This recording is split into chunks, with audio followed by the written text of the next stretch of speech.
Welcome back everyone to another Days Gone PC game tutorial. Today I'm going to show you how you can change the audio language within this game. So let's get started right away. First of all, open up the Days Gone game on your device. And once you are taken into the main menu, if you wish to change the audio language, then simply go into options from the homepage. From here you will need to go into language, which is at the very end at the top menu. And now you can see the dialogue language at the very beginning. You can use the left and right arrows to cycle through the different languages available.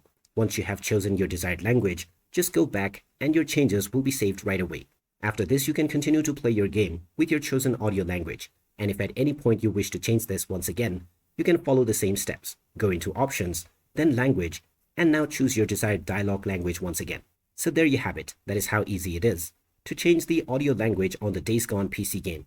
If you find this video helpful, don't forget to hit that like button and subscribe to our channel for more useful tips and tutorials. Thanks for watching and see you again in the next one.